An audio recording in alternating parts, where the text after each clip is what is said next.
අදත් අපිත් එක්ක ඉන්නවා ලක්ෂපති වැඩසටහනේ ඉදිරියටම ගියපු ගොඩක් දක්ෂ කන්ටෙස්ටන්ට් කෙනෙක්. ඉතින් කොහොමද රශිනී? හොඳයි ගොඩක්.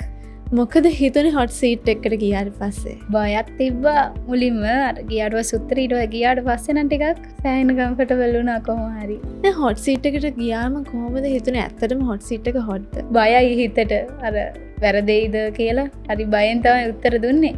සමහරවල්ලාට තිබ්බේවත් අමතකුණා. මේ නර්වස් වුණා සෑහෙන්න. ඒ වුණාට ටිකක් උත්තර දීගෙන යද්දී ප්‍රශ්නයක් වුණේ නැහැ. රශිනී දැන් ඔයා ගොඩක් දුර බැහැර පළාතක ඉඳන් ආවේ ත්‍රිකුණාමලේ ඉඳන්.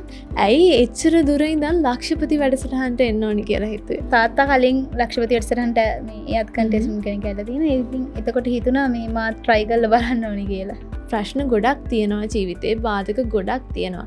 ඔයා කොහොමද මේ හැම දෙයකින්ම ඉදිරියට යන්නේ? අපි හිටපු පළාතත් එක්ක අවුරුදු ගානක් දෙමට මගේ වයසත් එක්ක මේ කාලෙම පුංචි කාලේ ඉඳන් හිටියේ ත්‍රිකුණාමලේ. එතකොට යුද්ධ කටයුතු ඒ දේවල් වලට සෑහෙන්න උදේට ඉස්කෝලේ යද්දී යනවා, ගියට වඩා ඉක්මනට ආයෙ එනවා. ඒ කියන්නේ අධ්‍යාපන කටයුතු ඒ හැමදේම හරි බාධාවල් එක්ක තමයි කරේ.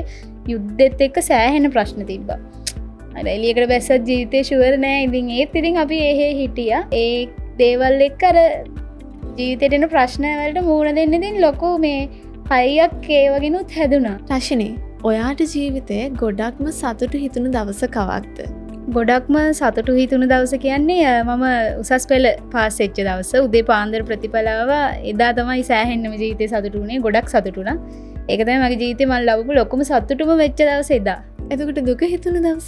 දුක හිතුණු දවස මගේ අයියා නැති වෙච්ච දවස. එදා තමයි අදටත් ජීවිතේ ඒ වගේ දුකක් ජීවිතේට මුණ දීලා නෑ මම. එදා තමයි ජීවිතේ ලොකුම දුක දරාගත්ත දවස. ඔයාගේ අයියා අද මෙතන හිටියනම් එයාට ගොඩක් සතුටු හිතේ. ගොඩක් සතුටුයි. අසිරිමත් ශ්‍රී ලාංකිකයෙක් විදිහට ඔයා කොහොමද මේ ලෝකය දකින්නේ? සුන්දරයි. ඒ වුණාට ජීවත් වෙන මිනිස්සුන්ගේ එක එක ගති පැවතුම්, සිතුම් පැතුම් එක්ක තමයි ඒක තීරණය වෙන්නේ. හම්බෙන මිනිස්සුත් එක්ක දැන් අපේ ජීවිත කාලෙම අපිට හම්බෙන එක එක කාල පරිච්ඡේදවලදී එක එක හම්බෙන මිනිස්සුත් එක්ක ඒ දේවල් සුන්දරද නැද්ද කියලා තීරණය වෙනවා. හැබැයි ඒ කවුරු කොහම හම්බුණත් අර ඒගොල්ලොත් එක්ක ඒ විදිහට ගනුදෙනු කරලා අපි සතුටෙන් ඉන්න විදිහට හැමෝමත් එක්ක ඉතින් එහෙම ගනුදෙනු හොඳින් ඉන්නවා කියලා තමයි කියන්නේ. හරි රශිනී, ඉතින් අපි අද පොඩි ගේම් එකක් කරනවා. හැබැයි මේ ගේම් එක ලක්ෂපති ගේම් එකට වඩා චුට්ටක් වෙනස්. ඔයා ලෑස්තිද? ලෑස්ති. මම ඔයාට නළුවන් කීප දෙනෙක්ගේ නම් ටිකක් කියනවා. ඔයා ඒ කට්ටියගෙන් ඔයා කැමතිම කවුද කියලා තෝරගන්න ඕනි. හරි. Hemal Ranasinghe, Sajith Anthony. Hemal Ranasinghe. Hemal Ranasinghe, Bimal Jayakody. Bimal Jayakody. Bimal Jayakody, Jackson Anthony. Bimal Jayakody. Bimal Jayakody, Gamini Fonseka. Bimal Jayakody. ඇයි බිමල් ජයකොඩිවම තෝරගත්තේ? එයාට මං හරි ඒ කියන්නේ ඇක්ටිං වලට ඒ කියන්නේ එයාගේ රංගපාන විදිහට රූපේ හැමදේටම හරිම කැමතියි මං. මොකද්ද බිමල් ජයකොඩිගේ ආසම ෆිල්ම් එක? ධර්ම යුද්ධයට කැමතියි. ඊළඟදී ධර්ම යුද්ධය බැලුවද? ධර්ම යුද්ධය බැලුවා.